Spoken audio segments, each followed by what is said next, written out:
Hi friend, welcome to DFE class Deepak pre education में आपका स्वागत है।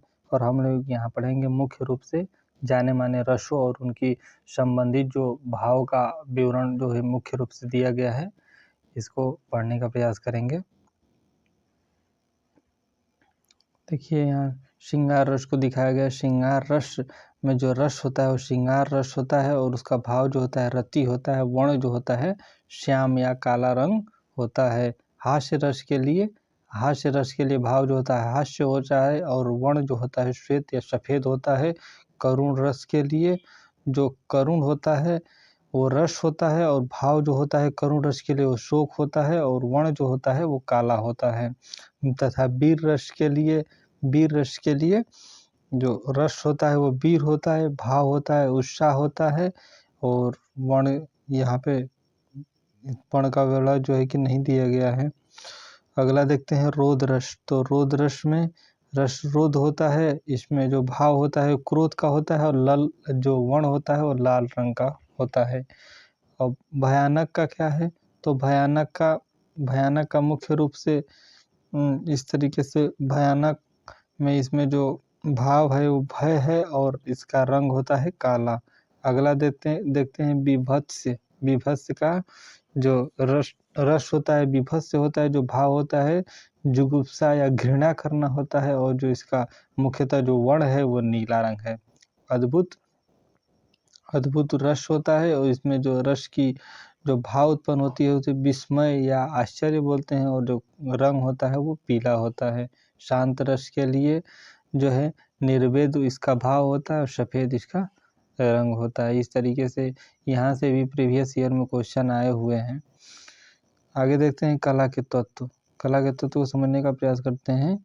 एक तो कला के मुख्य कितने प्रकार हैं? तो कला के मुख्य जो है 6 प्रकार हैं। कला के मुख्य कौन कौन से जो है कि कौन कौन से हैं, तो उसके जो मुख्य भाग हैं वो क्या हैं, ये प्रकार हैं क्या है। रेखा आता है, रूप आता है, वर्ण आता है, तान आता है, पोत जिसको वयन बोलते हैं और अंतराल, ये इसके मुख्य भाग होते हैं। कला में सबसे प्राचीन तत्व कौन सा है? तो कला में सबसे प्राचीन जो तत्व है वो रेखा है। कला का सबसे प्राचीनतम तत्व क्या है? तो रेखा है। दो बिंदुओं तथा दो सीमाओं के बीच की दूरी को जो बहुत सूक्ष्म होती है क्या कहलाती है? रेखा कहलाती है। रेखा में कितने भेद होते हैं? तो रेखा में 2 भेद होते हैं, एक सरल रेखा होती है या एक वक्रीय रेखा होती है। कुछ बिंदुओं के मध्य में रेखीय प्रभाव को कहते हैं अनुभूत रेखा कहते हैं। जो है कुछ बिंदुओं के मध्य में जो रेखीय प्रभाव होता है उसे अनुभूत रेखा कहते हैं। एक ही दिशा में आगे देखते हैं, एक ही दिशा में बढ़ाई जाने वाली 2 रेखाएं जो किसी भी स्थान पर नहीं मिलती तथा इनके बीच की दूरी हमेशा एक समान होती है क्या कहलाती है? तो वो समांतर रेखा कहलाती है। समांतर रेखा कहलाती है। एक ही दिशा में बढ़ाई जाने वाली 2 रेखाएं जो एक स्थान पर आकर मिलती हैं तथा इनके बीच की जो दूरी होती है असमान होती है क्या कहलाती है? असमांतर रेखा। यानी रेखाओं के बीच की जो दूरी होती है वो समान या समानता होती है तो वो समांतर रेखा, और उनके बीच की जो दूरी में समानता नहीं होती है असमान होती है उसे असमांतर रेखा कहते हैं। क्षैतिज जो देखते हैं यहाँ क्षैतिज के समांतर खींची गई रेखा को क्या कहते हैं? तो क्षैतिज रेखा कहते हैं। क्षितिज के समांतर जो रेखाएं खींची जाती हैं उसे क्षैतिज रेखा कहते हैं।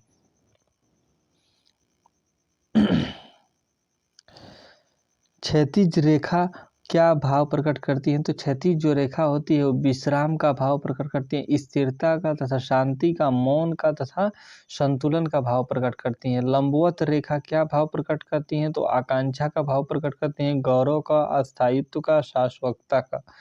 कोणीय रेखा क्या भाव प्रकट करती हैं? तो व्याकुलता का भाव प्रकट करती हैं। संघर्ष, आघात, बेचैनी, सुरक्षा तथा अस्पष्टता का भाव जो है कि कोणीय रेखा प्रकट करती हैं। नेक्स्ट देखेंगे कणवत रेखा क्या भाव प्रकट करती हैं? तो कणवत जो रेखा होती हैं वो व्याकुलता का भाव प्रकट करती हैं, नाटकीय, उत्तेजना तथा बेचैनी का भाव प्रकट करती हैं। एक स्थान से विभिन्न दिशाओं की ओर निकलने वाली जो रेखा होती है वो किरण पुंजी कहलाती हैं। यानी एक ही स्थान से विभिन्न दिशाओं में जो निकलती हैं उसे किरण पुंजीय रेखा कहते हैं। एक पुंजीय रेखा क्या भाव प्रकट करती है? तो एकता का भाव प्रकट करती है, शांति, शक्ति का, स्वच्छंदता का, अभिलाषा का, शोभा का, लवलीनता का, स्वदेश प्रेम का तथा प्रसार का जो है कि प्रयोग करती है। वर्तुल रेखा या चक्राकार रेखाएं क्या भाव प्रकट करती हैं? तो जो वर्तुल रेखा होती है भ्रम का, संघर्ष का, उत्तेजना, गति तथा शक्ति का भाव जो है कि प्रकट करती हैं वर्तुल रेखाएं। प्रवाही रेखाएं क्या भाव प्रकट करती हैं? तो प्रवाही रेखाएं निरंतर गति का, लावण्य का तथा माधुर्य का जो है कि भाव प्रकट करती हैं। विपरीत दिशा में खींची गई रेखा को जोड़ने वाली रेखा क्या कहलाती है? तो विपरीत दिशा में जो खींची गई रेखा को जोड़ने वाली रेखा होती है उसे संधि रेखा कहते हैं। रेखा का महत्व किन कलाओं में दिखाई देता है? तो पूर्वी कलाओं में रेखा का महत्व जो है कि दिखाई देता है। यंत्रों द्वारा खींची गई रेखा कैसी होती है? तो यंत्रों द्वारा जो खींची गई रेखा होती है वो कठोर रेखा होती है। एक ही माप में दो रेखाओं में से यदि एक बाहर की ओर और एक अंदर की ओर का कोण बनाती हो, इसके समान एक बाहर की ओर कोण बना रही है, एक अंदर की ओर कोण बना रही है, तो जो कोण लंबी प्रतीत होगी, कौन सी जो है रेखा जो है वो लंबी प्रतीत होगी? बाहर की ओर जो कोण बनाती है रेखा वो लंबी प्रतीत होगी। अगला देखते हैं, एक ही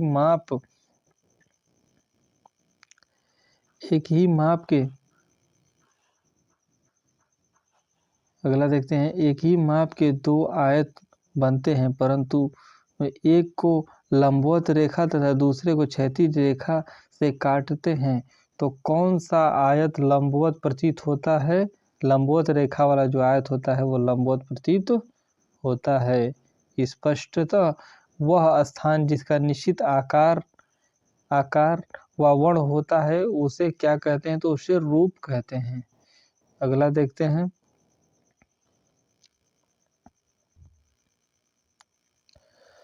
रूप में कितने भेद होते हैं? तो रूप की जो सममात्रिक और असममात्रिक के मुख्यतः दो भेद को दिखाया गया है। वर्ण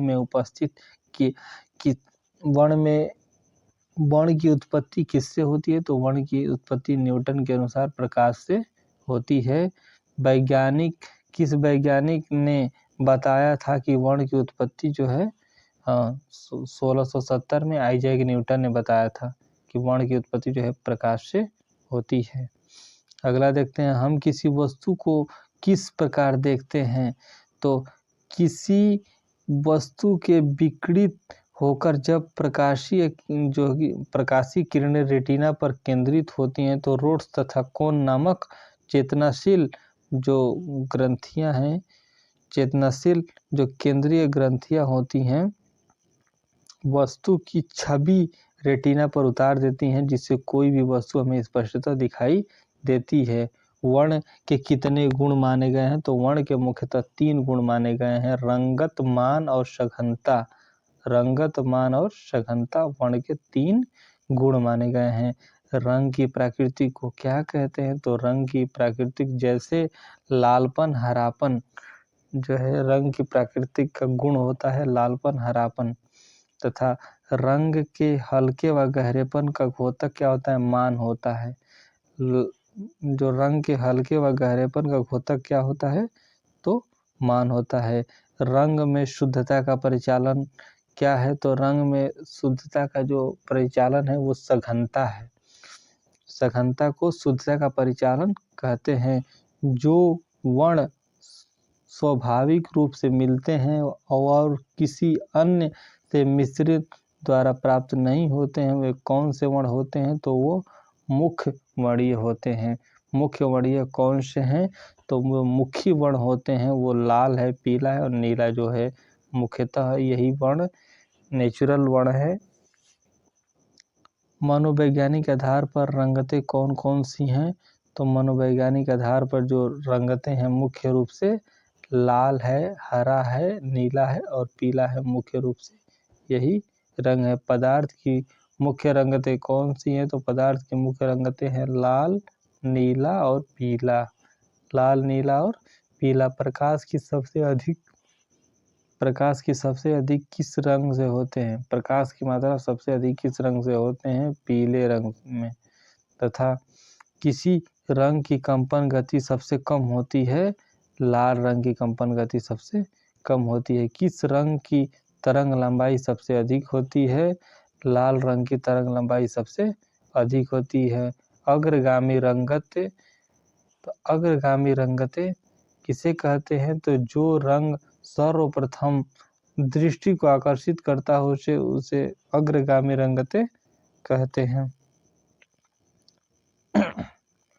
अग्रगामी रंग कौन सा है? तो अग्रगामी जो रंग होता है वो मुख्यतः जो है कि लाल रंग अग्रगामी रंग होता है। उष्ण वर्ण क्या कहलाते हैं? तो अग्रगामी रंग को ही उष्ण वर्ण कहते हैं। उष्ण वर्ण कहलाते हैं। अग्रगामी जो रंग होते हैं उन्हें उष्ण वर्ण कहते हैं। शीतल वर्ण क्या कहलाते हैं? तो पृष्ठीय गामी जो रंग होते हैं वो शीतल वर्ण कहलाते हैं। विष्णुधर्मोत्तर पुराण के अनुसार मुख्य वर्ण कितने हैं?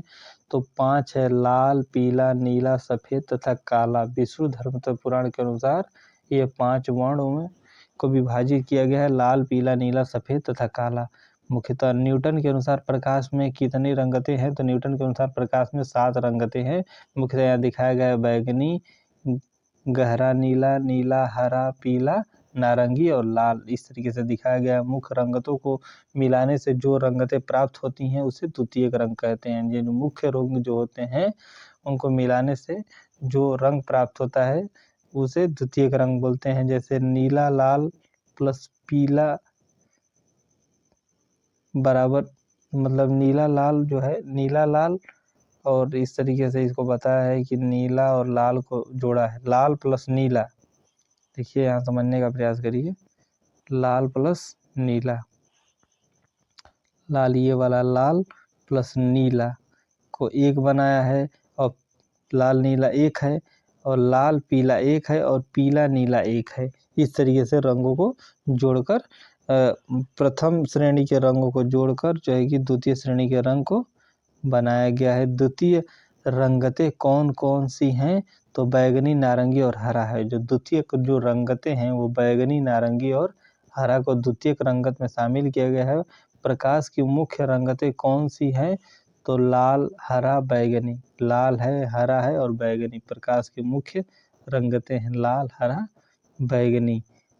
किस रंग की कंपन गति सबसे अधिक होती है? बैगनी रंग की कंपन गति सबसे क्या होती है? बैगनी रंग की जो कंपन गति होती है वो सबसे अधिक होती है। अगला, किस रंग की तरंग लंबाई सबसे कम होती है? तरंग लंबाई सबसे कम होती है बैगनी रंग की तरंग लंबाई सबसे कम होती है। लाल तथा बैगनी रंग से आगे कौन सी किरणें प्राप्त होती हैं? तो लाल तथा बैगनी रंग की आगे जो है अल्ट्रा रेड जो है, अल्ट्रा वायलेट, बैगनी तथा अल्ट्रा इंफ्रारेड तथा बैगनी, इंफ्रारेड तथा बैगनी से आगे अल्ट्रा वायलेट रेज जिसे मानव के नेत्र नहीं देख पाते हैं। इस तरीके का होता है। दो द्वितीयक रंगों को मिलाने से जो रंगतें प्राप्त होती है उन्हें क्या कहते हैं? तो उन्हें तृतीयक रंगतें कहते हैं। तृतीयक रंगतें कौन सी हैं? तो बैगनी है, नारंगी है, बैगनी प्लस नारंगी बराबर रसेट, बैंगनी प्लस नारंगी बराबर रसेट तथा बैगनी प्लस हरा बराबर आलिव और हरा प्लस नारंगी बराबर सीटन। ये रंगों की सीरीज रही है। एक बार और देख लीजिए इसको। तृतीय जो श्रेणी के रंग रहे हैं वो बैगनी प्लस नारंगी बराबर रसेट तथा बैगनी प्लस हरा बराबर आलिव और हरा प्लस नारंगी बराबर सीटन। रसेट, आली, सीटन ये तृतीयक रंग मुख्यतः होते हैं। वर्ण चक्र के आधार पर एक ही परिवार के रंगों का नियोजन क्या कहलाता है? तो वो समीपवर्ती नियोजन कहलाता है। समीपवर्ती नियोजन।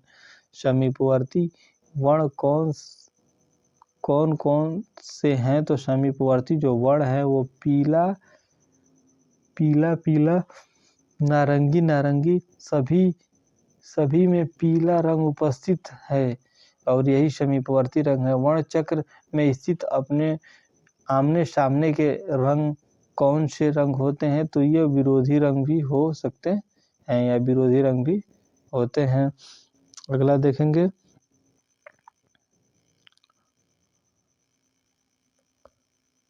हरा, नारंगी तथा नीला का विरोधी रंग कौन सा है? तो हरा, नारंगी तथा नीला का जो विरोधी रंग होता है वो मुख्यतः हरा का विरोधी लाल हो जाएगा, नारंगी का विरोधी बैंगनी हो जाएगा तथा नीला का विरोधी पीला हो जाएगा। ये मुख्यतः रंगतें देखने को मिलती हैं जो इस तरीके से स्पष्टता है। अगला देखते हैं, एक रंग को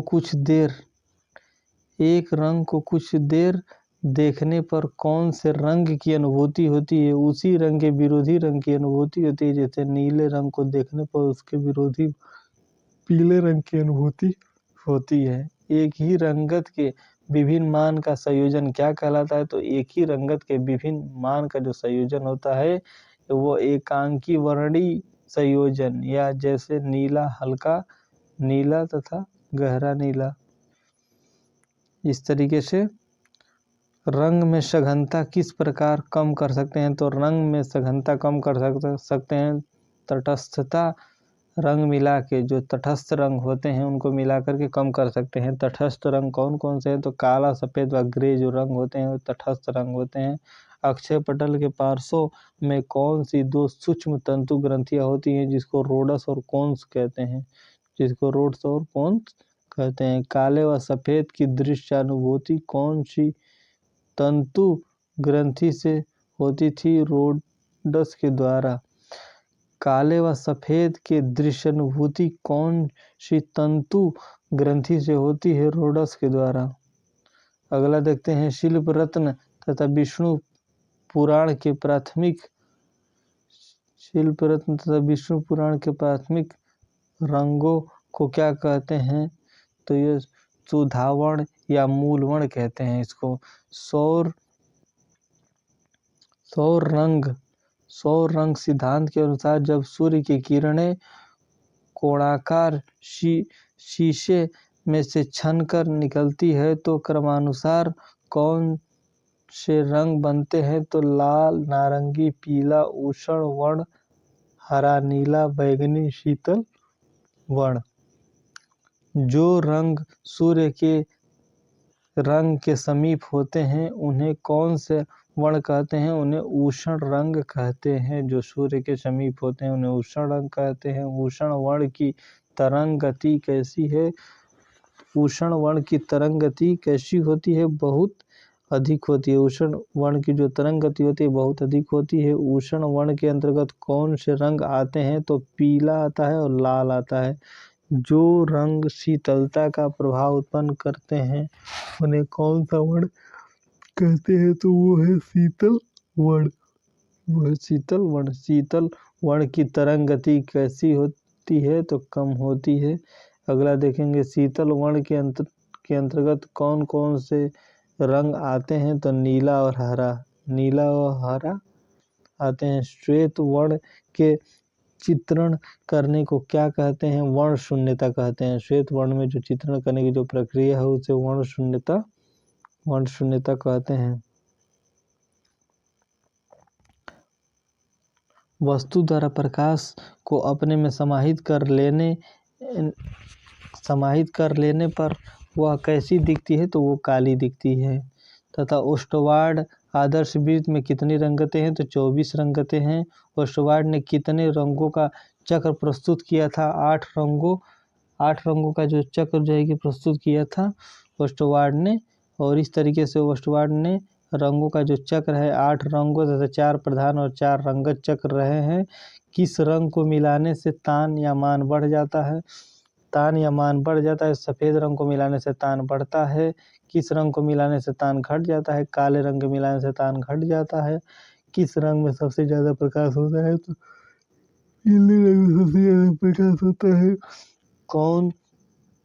कौन सा रंग प्रेम प्रकट करता है? जो मुख्यतः जो लाल रंग होता है वो प्रेम प्रकट करता है। कौन सा रंग तेज प्रकट करता है? पीला रंग तेज प्रकट करता है। कौन सा रंग शीतलता प्रकट करता है? नीला रंग शीतलता प्रकट करता है। कौन सा रंग समृद्धि प्रकट करता है? हरा रंग समृद्धि प्रकट करता है। कौन सा रंग ज्ञान प्रकट करता है? नारंगी रंग। तथा सफ़ेद रंग क्या प्रकट करता है? शांति। तथा आगे देखते हैं, काला रंग क्या प्रकट करता है तो काला रंग शोक, अज्ञानता और विरोध या बुराई प्रकट करता है। काला व सफ़ेद क्या कहलाते हैं? तो ये काला व जो सफ़ेद रंग होते हैं उसे तटस्थ रंग कहते हैं तथा रंग के हल्के व गहरेपन को क्या कहते हैं? तो रंग के हल्के व गहरेपन को तान कहते हैं।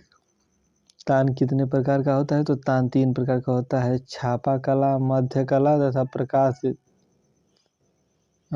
कला। धरातल का गुण क्या कहलाता है? पोत कहलाता है।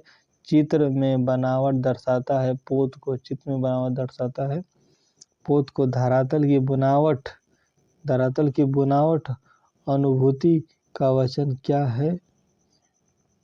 पोत है। धरातल की बुनावट अनुभूति का वयन क्या है? तो पोत है। प्राकृत निर्मित वस्तु का धरातली गुण क्या कहलाता है? स्वप्राप्त पोत। धरातल की बनावट को छूने पर धरातल की बनावट को छूने पर जो ज्ञान प्राप्त होता है उसे क्या कहते हैं? स्पर्शी ज्ञान। तथा पोत के कितने प्रकार होते हैं? 3, प्राप्त या कल्पित, अनुकृत और सृजन को जो है कि दिखाता है। इसी के साथ अपनी क्लासेस को आज यहीं विराम देते हैं। अगले दिन फिर जो है आप लोग रिवीजन करते रहिए और लाइक सब्सक्राइब करते रहिए, कमेंट करते रहिए, कमेंट के माध्यम से बताते रहिए। Okay, thank you.